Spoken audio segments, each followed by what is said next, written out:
प्रभु जी मैं कह रहा था जैसे कि ना हमारा हर किसी का अपना स्वभाव है, अलग अलग तरीके से स्वभाव है, तो क्यों ना मतलब कृष्ण को ना बच के अपने तरीके से किसी डीटी को सिलेक्ट कर लें और उसी की भक्ति करें, उसमें क्या हमें क्या पाप लगता है? दोष नहीं है। भगवान ने गीता में कहा कि इसमें दोष है। दोष कहा गया है व्यक्ति के इंटेंशन के लिए। वैसे तो गीता देवी देवताओं की भक्ति को मना करती है, सीधी सी बात है। आप पढ़ेंगे भगवत गीता में 7वां अध्याय खोलिया, 7वें अध्याय के 20वें श्लोक में भगवान कृष्ण कहते हैं कामस्तत हृत ज्ञान प्रपद्यन्ते अन्य देवता तम तम नियम आस्थाय प्रकृतिया निहता लिखा है those whose intelligence has been stolen, लिखा है कि जिसकी बुद्धि हर ली गई। स्टोलन में चोरी हो जाना, कि जिसकी बुद्धि चोरी हो गई है, जिसकी बुद्धि ना हो, चोरी हो चुकी हो, तो उसे क्या कहेंगे? मूर्ख व्यक्ति, बुद्धि नहीं उसके पास। कृष्ण कहें जिसकी बुद्धि हर ली गई है। बोल किसने? देवताओं ने नहीं हरी, कामनाओं, कामस्तता लिखा, कामनाओं के द्वारा। हृत ज्ञाना, जिसकी ज्ञान इच्छाओं के द्वारा हर लिया गया है। प्रपद्यन्ते अन्य देवता, वही देवताओं की शरण में जाता है। क्योंकि कामना है ना। अगर आप देखो इंटेंशन अच्छी तो जाओ ना देवता, मना किसने किया? आप देखते हैं गोपियों ने भी तो कात्यायनी की पूजा करी। कात्यायनी कौन है? माता दुर्गा ही तो है, तो गलत थोड़ा ना था। सही इंटेंशन आपकी क्या ही बनी। आप किसी भी देवता को पूजिए, कोई मना नहीं है। आप किसी भी देवता की शरण में जाइए, कोई मना नहीं है। भगवान ने देवताओं को नहीं कहा हृत ज्ञान, हमें कहा हृत ज्ञान। आप देवताओं के पास जाएं और उनसे भीख मांगे, माथा उनके माथे में पटकना चाहिए, मना थोड़ा। मैं भी तो जाता हूँ, है ना। तो किस भाव से जाना चाहिए कि हम भी कृपा करो कि हमारी रति मति कृष्ण में लगी। गलत नहीं है ना। गोपियों ने कात्यायनी का व्रत किया और मांगा कृष्ण पति रूप में, गलत नहीं है। इंटेंशन सही होनी चाहिए बस, बाकी कुछ नहीं है। देवताओं की भक्ति में कोई हर्ज नहीं है, कोई पाप नहीं है, कोई अपराध नहीं है ना। क्योंकि हमारे अंदर थोड़ा सा क्लियर नहीं है पॉइंट्स, ना हमें पढ़ा ना पढ़ाया गया। क्योंकि कृष्ण गीता में कहते हैं, आप पढ़ते हैं 9वां अध्याय 23वां श्लोक। कृष्ण कहते हैं ये अपि अन्य देवता भक्ता यजन्ते श्रद्धा अन्विता ते अपि मामेव कौन्तेय यजन्ते अविधि पूर्वकम। कृष्ण गीता में यहाँ भी कहते 9वां अध्याय 23वां श्लोक कि ये अपि अन्य देवता भक्ता यजन्ते श्रद्धा, और देवताओं को पूजते हैं, पूजने में श्रद्धा तो लगेगी ना। कहते श्रद्धा मैं लेता हूँ। कृष्ण कहते हैं वहां पे कि देवताओं की भक्ति मेरी ही भक्ति है, मना नहीं किया। पर बाजी बड़ा सुंदर उदाहरण देते हैं। आप टैक्स पे करते हैं किसी ऑफिस में, तो टैक्स जो है ऑफिस वाला व्यक्ति नहीं लगता, कहाँ जाता है? गवर्नमेंट के पास जाता है। आप टिकट परचेज करते हैं, आप चाहे कैश काउंटर में जाके परचेज करिए या ऑनलाइन परचेज करिए, तो टिकट किसी व्यक्तिगत व्यक्ति के पास नहीं गई, किसी व्यक्ति ने जेब में नहीं डाली, कहाँ गई वो? लक्ष्मी उसका सरकार के पास। वैसे ही आप किसी देवता से कहते हैं प्रभु मेरी कृपा करो, तो वो भी हाजी आगे लगाएगा जाके। क्योंकि हायर अथॉरिटी जो है ना, जो फाइनल अप्रूवल जो मिलेगा, आप किसी प्रधान के पास जाइए एप्लीकेशन की काम करना है, किसी एमएलए के पास जाइए काम करना है। एमएलए की औकात बेचारी जितनी है, जितनी उसकी हैसियत है, जितना रुतबा है, पोजीशन है, उसके अकॉर्डिंग काम करेगा बेचारा। वो क्या करेगा? अपनी फाइल अर्जी लेगा और लेके जाएगा अपने सीएम के पास। सीएम के हाथ में पावर होगी तो कर देगा, नहीं लगता इसके हाथ की पावर में नहीं है या इससे बाहर का काम है, तो आगे अप्रोच करेगा पीएम को। वैसे ही कृष्ण गीता का ये अपि अन्य देवता भक्ता यजन्ते श्रद्धान्विता, देवता की भक्ति मेरी ही है, बल्कि कैसे? अविधि पूर्वकम। तरीका गलत है बस, क्योंकि उसका फायदा आपको नहीं मिलने वाला। बोला क्यों नहीं मिलेगा? क्योंकि कृष्ण गीता वहां कहे 9वें अध्याय के 23 की वो भक्ति मेरी ही है पर गलत तरीका है। तो बोला फिर किसकी करे? क्वेश्चन उठता है ना। तो अर्जुन ने पूछा अगर ये तरीका गलत है ना, आप कहते हैं कि उनकी भक्ति की जो है करने का तरीका गलत है, तो किसकी करनी चाहिए? है कौन सुप्रीम? और देवता की भक्ति गलत है, कोई तो सुप्रीम होना चाहिए। कौन है वो? तब कृष्ण का 9वां अध्याय 24वां, अहम ही सर्व यज्ञाना भोक्ता च प्रभु एवच, कि मैं ही सारे यज्ञ का भोक्ता स्वामी हूं। ना तु मम अभिजानन्ति, जो ये नहीं जानते ना तत्वंति थे, उनका पतन हो जाता है। कृष्ण ने कहा। बोला पतन कैसे होता है? अर्जुन ने पूछा क्या है रीजन पतन होने का? वो कहाँ जाएंगे देवताओं के भक्त? क्या गति होगी उनकी?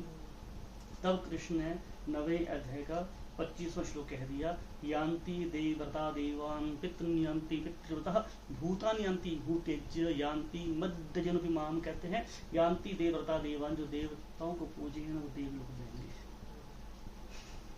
जीवन का लक्ष्य क्या होना चाहिए हमारा? मुक्त होना ना।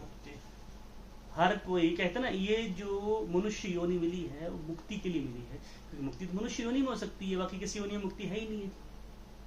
पशु योनि में हम क्या उद्धार कर सकते हैं? अपना नहीं कर सकते, क्योंकि अपना उद्धार भाई मनुष्य योनि में होता है। तो कृष्ण कहते हैं कि बाकी योनि में नहीं होता उद्धार, और ना ही कोई देवी देवता उद्धार कर सकता हमारा। मुक्ति के दाता कौन है? मुकुंद। हम देखते हैं काशी में कोई प्राण त्यागे तो भगवान भोलेनाथ आते हैं, कान में क्या कहते हैं? राम। राम कहते हैं, ये हर कोई जानता है। तो हर कोई इच्छा करता है मैं जाके काशी में प्राण त्यागूं, ताकि शिव जी मेरे कानों में के राम करें। क्यों? राम कौन है? मुक्ति के दाता है। मुकुंद नाम है ना कृष्ण का, मुकुंद जो मुक्ति को देने वाले हैं। बाकी कौन देता है? मुक्ति कोई नहीं देता। मतलब क्यों देते? क्योंकि वो भी मुक्त नहीं है। इससे बड़ा प्रमाण क्या चाहिए? देखिए जब हिरण्यकशिपु ने तपस्या करी, बोला अमर कर दो। ब्रह्मा ने क्या कहा? मैं ही अमर नहीं हूं, तुम्हें अमर कहां से करूंगा? ब्रह्मा अमर नहीं है भाई। इसमें हम देवताओं की हीनता को नहीं बता रहे हैं कि देवता हीन है, छोट या वो ऐसे हैं। भाई वो भी जीव है हमारी तरह। तो मेरे में और मोदी जी में क्या अंतर है? मैं भी इंसान, वो भी इंसान।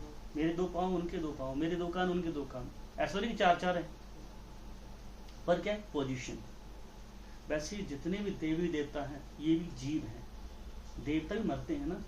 आप पढ़ते हैं गीता में, आवरम भूमना लोकापन्नावर्तन अर्जुन अर्जुन, ब्रह्मा से लेके नीचे जितने लोग हैं 14 की 14 लोग हैं, सब मरते हैं। अब ब्रह्मा मरने वाले हैं, ब्रह्मा जी के द्वारा जितने भी देवी देवताओं की उत्पत्ति होती है वो भी तो मरने वाले हैं। हमारी माता दुर्गा वो तो अमर कहाँ पे है? अमर वो भी नहीं है ना। हम देखते हैं भोलेनाथ के गले में मुंडियों की माला है, वो किसकी मुंडी है? माता दुर्गा की। तो कहने का अर्थ ये है जो खुद मुक्त नहीं है वो मुक्त कैसे करेगा? तो अगर आप देवी देवताओं की भक्ति करते हैं तो कहाँ जाएंगे? जहां वो लोग बैठे हुए हैं। मुक्त तो वो भी नहीं है भाई। इसलिए कहा यान्ति देवता देवान, जो देवताओं को पूजेंगे देव लोग जाएंगे, और फिर उनको नीचे आना पड़ेगा। कहाँ मुक्त होंगे? पितृ यान्ति पितृव्रतः, जो पितरों को पूजेंगे पितृ बनेंगे। पितृ तो नरक लोग ही है, जाओ सड़ने के लिए वहां पे। उद्धार वहां भी नहीं हुआ। पितरों को साल में एक बार मिलता है बेचारों को खाने के लिए, क्या गति है उनकी। तो क्या करें? पितरों को पूजना बंद कर दें। पूजना चाहिए, विधि अब अलग करनी है। क्या? ठाकुर जी को भोग लगाओ, उनका प्रसाद पितरों को खिलाओ। तो भागवत तो ये भी कहता है, प्रहलाद महाराज से कहा नरसिंह देव ने कि एक भक्त बन गया 21 पीढ़ियां, वैसे उनकी छुट्टी हुई उनकी। तो जब पितृलोक में रहेंगे नहीं, पिंडदान किसको करोगे? सही बात भाई गीता कहती है, भागवत कहता है 7वां स्कंद। तो पितरों की पूजा करने से नुकसान ही इस तरह से विधि बदलनी पड़ेगी। बस हमें ठाकुर जी को भोग लगाओ, उनके लिए प्रार्थना करो पितरों के लिए। अब तीसरा है भूतानि यान्ति भूतेज्य, जो भूतों को पूजेंगे वो भूत बनेंगे। दुनिया भूत ही बन गई सारी आजकल। हम गए अभी भरमौर होके आए, मणि महेश जाना रह गया क्योंकि जाना था पर अभी मंदिर बंद है, फाटना रास्ता बंद है। हम जाएंगे, मेरा प्लान है कि हम जा रहे हैं जन्माष्टमी को जाएंगे मणि महेश। वो तो शिरो के ताज हैं, शिरोमणि हमारे भोलेनाथ जी ना, उनसे बड़ा कोई नहीं हमारे लिए, है ना। तो क्या देखते हैं हम लोग, वहाँ मुझे भक्त वहाँ की चंबा की डिवोटी ने बताया कि वहाँ हर रविवार को, बल्कि सूजल गया था, हर रविवार को उस टाइम वहाँ बलि दी जाती है। क्यों? रविवार भूतों का दिन होता है वहाँ पर। तो भोलेनाथ को बलि नहीं लगती, वहाँ बताया गया, बलि लगती है भूतों को। तो जितने भी हम देखते हैं माता दुर्गा को बलि देते हैं लोग, शिव जी को बलि देते हैं, वो शिव जी और माता दुर्गा को बलि नहीं देते कभी भी। उनके साथ जो काली के साथ जो प्रेत हैं, जो भूत हैं, शिव जी के साथ जो गण हैं, उनको बलि दी जाती है। और खा रहे हैं उनका जूठा। किसका? भूतों का जूठा। तो बुद्धि कैसी होगी? भूतों जैसे। इसमें प्रभु जी ऐसा ना, जो बलि वाला कंसेप्ट है, जैसे मैं स्टडी करता हूँ, तो एक दक्षिण पंथ की भक्ति है, एक वाम पंथ की भक्ति है। वाम पंथ की भक्ति जो सारी तांत्रिक क्रियाएं, उसी से ये चीजें स्टार्ट हुई हैं। मतलब जो अलग तरीके से भक्ति करते हैं, तंत्र की पूजा करते हैं, उसमें सारी चीजें। सीधी सी बात बताऊं मैं आपको, न चित्त न पट, कान ऐसे पकड़ो वैसे पकड़ो। कोई माँ चाहेगी मेरे बेटे को मार के तुम मेरे पास आओ? आप दक्षिण पंथ में भक्ति करो, जो मर्जी करो, माता की ही भक्ति कर रहे हो ना। माँ माँ होती है। ऐसी कौन सी माँ है, अगर कोई ऐसी माँ है तो उसका मुंह ना देखूं जो अपनी औलाद का बलि मांगती हो। उत्तर है आपके पास इसका? आप बताइए ना। अब वामपंथ की जो नहीं, भक्ति की बात नहीं कर रहा हूँ, वो तंत्र की क्रियाएं चली। तांत्रिक क्रिया है तो तांत्रिक क्रिया में उल्टी सीधी काम ही होते हैं। तामसिक है ना, 3 गुण है, रजगुण, तम गुण, सत्व गुण। तामसिक भक्ति का रिजल्ट क्या होता है? क्या मुक्त हो पाते हैं? भाई आप किसी भी लेवल पे चले जाओ, आपको मुक्ति नहीं मिल सकती। कि जिसके मन में करुणा नहीं है, दया नहीं है, भगवान को नहीं पा सकता। एक जीव दूसरे जीव को काटे, प्रभु मैं अब तुम्हारे पास आ रहा हूँ, भगवान वो तो भौतिक इच्छाओं की पूर्ति के लिए ना, तो नालायक है ना, जिसको अपनी इच्छाएं पूरी नालायक है ना, भूत प्रेत सिद्ध करने हैं दूसरों के ऊपर। रीजन ही नालायक ही है ये। एनर्जी, अगर आपको एनर्जीज को कैच करना है, इनको वश में करना, तो अच्छे काम के लिए करूंगा। लोग ज्यादा गलत काम ही करते हैं इन चीजों के माध्यम से, पर करना भी क्यों? भक्त का इनकी तरफ इंटरेस्ट ही नहीं होता भाई। जिसको प्रेम हो जाए फालतू करना पड़ता है क्या? तो सीधी बात है, भूतान्यंते भूते, जो सीधी बात कह दी कृष्ण ने, भूतों को पूजने वाले भूत ही बनेंगे। सही बात है। 9वां अध्याय 25वां श्लोक खोल के देख। कर्म ऑफ साइकिल चलेगा ना, चलेगा, वो खत्म नहीं होगा। साइकिल ऑफ कर्म। तो करना क्या है? कृष्ण कहता यदि मध्य जन पे माँ मुझे जो पूजेंगे वही मेरे पास आएंगे। अब इससे बड़ा प्रमाण कोई नहीं हो सकता। नाम जब सबसे श्रेष्ठ, यज्ञ नाम जब यज्ञ अस्मिन् तस्मात् है 25 श्लोक। सततम कीर्तितो माम 9वां अध्याय 14वां श्लोक। कृष्ण कहे ये बात, नाम जप ही सर्वश्रेष्ठ है और कोई भी नहीं है बस। तो क्यों ना उसी का आश्रय लिया जाए।